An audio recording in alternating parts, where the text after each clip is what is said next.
अस्सलामुअलैकुम। गुज़श्ता 24 घंटों के दौरान भी मुल्क के मुख्तलिफ वस्ती मशरकी और शुमाली इलाकों में बादलों की तश्कील हुई और कई मकामात पर शदीद आंधी के साथ बारिश और मुख्तलिफ मकामात पर यालाबारी भी रिकॉर्ड की गई। महकमे मौसमियात ने सबसे ज़्यादा बारिश सहीवाल में 26 मिलीमीटर रिकॉर्ड की, जबकि उकाड़ा टोबा सिंह में 4 मिलीमीटर। इसके अलावा नूरपुर, थल, रावलपिंडी, झेलम, मरी, सियालकोट से भी बारिश की इतलात मौसूल हुई। इसके अलावा वस्ती पंजाब के दीगर इलाकों में भी बादल छाए और बाज़ मकामात पर बारिश रिकॉर्ड की गई, लेकिन जहां बारिश हुई वहां महकमा मौसमियात की कोई रेन गेज नहीं थी, जिसकी वजह से यहां से कोई डेटा मौसूल नहीं हो सका। अगर हम गुज़श्ता रोज़ सबसे ज़्यादा दर्जा हरारत की बात करें तो सिब्बी में 48, दादू में 47, तुरबत में 46, जैकबाबाद 44, मुंजोदड़ो 44, खैरपुर, नवाबशाह और रोड़ी में 43 डिग्री सेंटीग्रेड रिकॉर्ड किया गया। सुबह के औकात के लाइटनिंग रडार पर नजर डालें तो पंजाब और पख्तूनख्वा के मुल्का इलाकों में सुबह के औकात में बादल तश्कील पाए हैं, जो बाज़ मकामात पर बारिश का सबब बने हैं।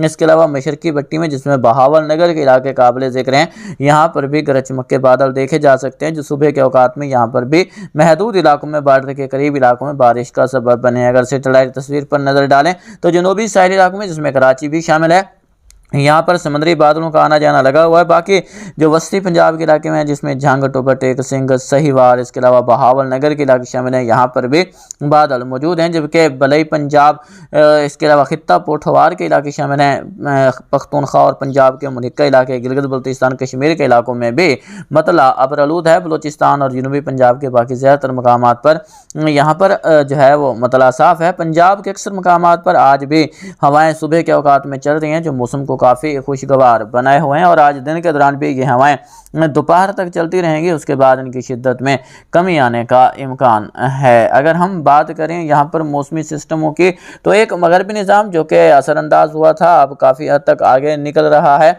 जबकि सर्कुलेशन भी इस वक्त काफ़ी हद तक मशरिक़ की तरफ सिरक गया है। आप इसे बॉर्डर के करीब के इलाकों में देख सकते हैं। कमज़ोर सर्कुलेशन अभी भी यहाँ पर जो है वो जो सिंध के इलाके हैं, बलूचिस्तान के, यहाँ पर देखने को मिल रहा है, मगर इसका कोई ख़ास असर हमें बारिश की सूरत में देखने को नहीं मिलेगा। एक सर्कुलेशन ग्वालियर और आसपास के इलाकों में, भारत के इलाकों पर मौजूद है, जबकि एक सर्कुलेशन बांग्लादेश और भारत के मुल्क इलाकों पर मौजूद है। मानसून हवाएँ आप पीले कलर की जो लकीरें हैं इनमें देख सकते हैं, यहाँ पर असरअंदाज हो रही हैं, जिसके सबब से इन इलाकों में अगले 24 घंटों के दौरान बारिश के इम्कानात मौजूद हैं। अगर हम यहाँ पर बात करें, जो नीले रंग की लकीरें हैं, तो ये सोमालियन थ्रेट्स है, सोमालियन हवाएं हैं, जो कि पंजाब पाकिस्तान के जो जनूबी इलाके जाते हैं इन इलाकों को मुतासर कर रही हैं। और आने वाले दिनों के दौरान में मज़ीद शिद्दत देखने को मिलेगी। रात और सुबह के औकात में जो साहिली इलाका जाते हैं इन इलाकों में रिमझिम बूंदाबांदी का सबब भी ये बनती नजर आएंगी। एक और सर्कुलेशन की बात करें तो इस वक्त यमन के इलाकों पर मौजूद है, जबकि ऊपरी सतह पर एक हाई प्रेशर जो है वो मुत्तहिदा अरब अमारात, कतर और सऊदी अरेबिया के इलाकों को मुतासर कर रहा है। इसका असर हमें 5 जून से पाकिस्तान के जनूबी इलाकों में देखने को मिलेगा, और उसके बाद 6-7 जून को इसकी शिद्दत पाकिस्तान के अक्सर मकामात पर देखने को मिलेगी, जिसमें पंजाब के इलाके काबिल ज़िक्र हैं। यहाँ पर गर्मी की लहर असरअंदाज होगी, जिससे दर्जा हरारत एक बार फिर यहाँ पर बढ़ने का इम्कान है। एक और मगरबी निज़ाम इस वक्त अफगानिस्तान और ईरान के मुल्का इलाकों पर देखा जा सकता है, जिसके असरात 6 जून से पाकिस्तान के मगरबी इलाकों में देखने को मिलेंगे। अगर हम सफ़ेद लकीर में देखें तो ये जो मगरबी जेट हैं ये अभी यहाँ से गुजर रही हैं। इनका जो फोकस है वो ज़्यादातर जो है वो ईरान पाकिस्तान के इलाके हैं। सऊदी अरेबिया पर इनका कोई ख़ास असर नहीं है, इसलिए पिछले कई दिनों से सऊदी अरब में कोई खातिर खबारी देखने को नहीं मिल रही। लेकिन आने वाले दिनों के दौरान ये जेट पाकिस्तान को छोड़ देंगे और पाकिस्तान के इंतहाई जो मगरबी इलाका जाते हैं, शुमाली इलाका जाते हैं, यहाँ से गुजरेंगे, और यहाँ पर जो है वो मौसम ज़्यादातर मकामात पर खुश्क हो जाएगा। उसके बाद 13-14 जून के बाद जाकर एक बार फिर ये जेट नीचे से रखने का इम्कान है। अगर हम ITCZ को देखें तो सुर्ख लाइन में देख सकते हैं कि ये जो है ITCZ है, ये मज़ीद ऊपर की तरफ अपनी हरकत कर रही है। बहुत से मेंबर का सवाल होता है कि बहरे अरब इतना एक्टिव क्यों नहीं है। भारत के इलाकों में तो बारिशें होती हैं, लेकिन पाकिस्तान में जो है वो बारिशें नहीं होती। यहाँ पर आपको आगाह करता चलूँ, वैसे मैं ये पहले भी बता चुका हूँ, लेकिन अभी तक आपने नहीं जाना, तो इस बात को जहन नशीन कर लें कि यहाँ पर देखें, आपको मैंने जो है वो जो भारत के जनूबी इलाके जाते हैं, यहाँ पर आप पहाड़ देख सकते हैं। यहाँ पहाड़ मौजूद हैं, बुलंद पहाड़ियाँ हैं, जिसकी वजह से जो जनूब से हवाएं आ रही होती हैं वो इनसे टकराती हैं, ऊपर की तरफ उठती हैं, तो यहाँ पर बादलों की तश्कील का अमल होता है।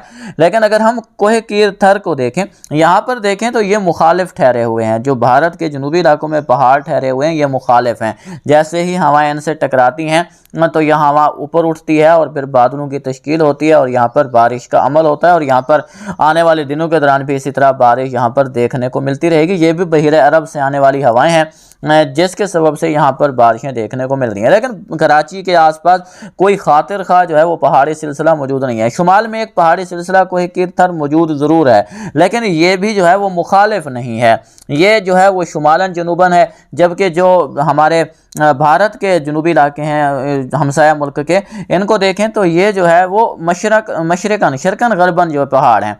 लेकिन जो हमारे कराची के शुमाल में मौजूद हैं ये जो है वो जनूब शुमाल में मौजूद हैं, जिसकी सबब से जो हवाएं जनूब से आ रही होती हैं वो यहाँ पर जो है वो ठहर नहीं पाती, जिसकी वजह से ये हवाएं ऊपर नहीं उठ पाती और बारिश का सबब यहाँ पर नहीं बनती। अगर यहाँ पर कोई लोकल एक्टिविटी होती है तो यहाँ पर हवाएं तब्दील होने के बाद ही देखने को मिलती है। मानसून में यहाँ पर जो है वो डेवलपमेंट का इम्कान ज़्यादा होता है। जब मशरकी हवाएं यहाँ पर टकराती हैं, ऊपर उठती हैं, तो यहाँ पर बादल बनते हैं। यही सूरत हाल कोह सुलेमान से मुल्क का इलाकों के खुजदार के जो है ऊपर जो है वो जो पहाड़ मौजूद हैं उनकी जो डायरेक्शन है वो थोड़ी तब्दील है, जिसके सबब से खुजदार के आसपास के इलाकों में जो डेवलपमेंट है वो अमूमन हमें ज़्यादा देखने को मिलती है। तवक्को है कि वो आपको बात समझ आ गई होगी। अगर हम यहाँ पर मौसमी सिस्टमों के बाद आज के मौसम पर बात करें, अगले 24 घंटों का जो मौसम है इस पर नज़र डालें तो अगले 24 घंटों के दौरान पाकिस्तान के जो मुख्तलिफ इलाकों में मौसम खुश्क और गर्म रहेगा। लेकिन मशरकी इलाकों में सर्कुलेशन का असर है, तो आज भी बॉर्डर के करीब के इलाकों में बादल बनने के इम्कान मौजूद हैं।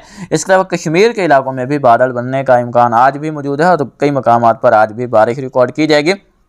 कश्मीर और पंजाब के मुल्का इलाकों में भी बादल बनने के इम्कानात रहेंगे। इसके अलावा जो पख्तूनख्वा के इलाके हैं यहाँ पर भी आज दिन के दौरान, जिसमें सवाबी, हरीपुर, सवात, मालम जब्बा, नारान, कागान, कलाम के इलाके शामिल हैं, पेशावर, लंडी, कोतल, वज़ीरिस्तान। इसके साथ साथ अगर हम बात करें बलूचिस्तान के शुमाली इलाकों की, जिसमें मूसा खेल, शिरानी, बारखान, कोल्हू के इलाके शामिल हैं, कोह सुलेमान से मुल्का इलाके, यहाँ पर बादल बनने का इम्कान मौजूद है, जो महदूद इलाकों में बारिश का सबब बन सकते हैं। बाकी जनूबी पंजाब, सिंध, बलूचिस्तान के दीगर इलाकों में मौसम खुश्क ही रहेगा। खित्ता पोठवार, वस्ती पंजाब के इलाकों में आज कोई बड़ा स्पेल हो इसका इम्कान नहीं है, लेकिन खित्ता पोठवार, मगरबी पंजाब के इलाकों में आज दिन के दौरान भी, क्योंकि नमी का तनासुब बढ़ा हुआ है अभी फ़िलहाल यहाँ पर जो है वो, जैसे ही दोपहर में दर्जा हरारत मामूल से ज़्यादा होंगे तो लोकल एक्टिविटी का इम्कान रहेगा, जो एक दो जगहों पर बारिश का सबब बन सकती है। वैसे अगर मजमूई तौर पर देखा जाए, जो आप पाकिस्तान के तकरीबन 97.5% इलाकों में मौसम ज़्यादातर खुश्क ही रहेगा। सिर्फ शुमाली इलाकों में बारिश का इम्कान मौजूद है, मशरकी इलाकों में एक दो जगहों पर, और इसी तरह वस्ती इलाकों में जिसमें खित्ता पोठवार के इलाके शामिल हैं, बलूचिस्तान के इलाके, यहाँ पर भी एक दो जगहों पर बारिश हो सकती है। अगर हम ईद के दिनों के मौसम पर नज़र डालें तो ईद के दिनों में आपको पहले आगाह किया था कि ईद के दिनों में ज़्यादातर मकामात पर मौसम खुश्क और गर्म रहेगा। लेकिन मगरबी इलाके जो भी हैं, जो ड्यूरन लाइन से मुल्का बलूचिस्तान और हमारे पख्तूनख्वा के इलाके शामिल हैं, यहाँ पर बादल बनने का इम्कान मौजूद है, जिसमें कलाम, चित्राल, दीर, बुनीर, इसके अलावा पेशावर, लंडी, कोतल, तुरखम, मूसा खेल, शिरानी, क्वेटा, पिशीन, नोशकी, किला सैफुल्ला, किला अब्दुल्ला, बार खान, इन इलाकों में बादल ज़रूर छाएंगे। अगर जो है इनमें शिद्दत रही तो कहीं कहीं 7, 8 और 9 जून के दौरान बारिश का सबब बन सकते हैं। कश्मीर के इलाकों में भी बादल ज़रूर देखने को मिलेंगे, लेकिन गिलगित बल्तिस्तान और पख्तूनख्वा के मुल्का इलाकों में बारिश का इम्कान मौजूद होगा। बाकी इलाकों में कोई खातिर खा बारिश मुतवक्किल नहीं है। अलबत्ता जो पहाड़ी इलाका जात हैं, बुलंद पहाड़ी इलाका जात, यहाँ पर हल्की फुल्की बर्फ़बारी रिकॉर्ड हो सकती है। अगर हम यहाँ पर MJO वेव पर नज़र डालते चलें हैं तो MJO वेव इस वक्त अगर देखा जाए तो ये जो चुंगल में फंसी हुई थी वहाँ से अब निकलना शुरू हो चुकी है। तवक्को की जा रही है कि आने वाले दिनों के दौरान ये अपनी शिद्दत बढ़ाकर वेस्टर्न पैसिफिक पर जो है वो अपने असरात डालेगी। उसके बाद जो है यहाँ पर जो समुद्री तूफ़ान है वो मज़ीद जो है वो शिद्दत इख्तियार करते नज़र आ रहे हैं, जिसके सबब से हमारी जो मानसून हवाएँ हैं वो जो है जो मगरबी बहरुल काहिल है उसकी तरफ मुतवज्जे होंगी, जिसके सबब से मानसून ब्रेक जो है वो अभी रहेगा। लेकिन तवक्को की जा रही है कि 10 10 जून के बाद 11, 12, 13 जून के दरमियान एक हवा का कम दबाव खलीज बंगाल में तश्कील पाने का इम्कान है, जिसके बारे में आपको मुकम्मल तौर पर पिछली अपडेट में आगाह कर चुका हूँ। 10 बाद जो है वो MGO वेव के जो पल्स हैं वो शिद्दत के साथ फेज़ 8 और फेज़ 1 पर पड़ते दिखाई दे रहे हैं। अगर यही सूरत हाल बनती है, वैसे MGO वेव पर किसी का जोर नहीं चलता, ये जब भी आगे हरकत करेगी तो फिर ही इसके बारे में, लेकिन आज की सूरत हाल के मुताबिक अगर ये 10 जून के बाद जो है वो फेज़ 8 और फेज़ 1 पर अपने पल्स डालती है तो उसके बाद तवक्को की जा सकती है कि वस्त जून के आसपास कोई और तगड़ा मगरबी सिलसिला पहुंचे, जो कि प्री मानसून हवाओं के साथ इश्तराक करके मुल्क के मुख्तलिफ इलाकों में बारिश का सबब बने। फ़िलहाल वस्त जून तक कोई बड़ा सिलसिला पाकिस्तान को मुतासर करे, इसके इम्कानात नहीं हैं।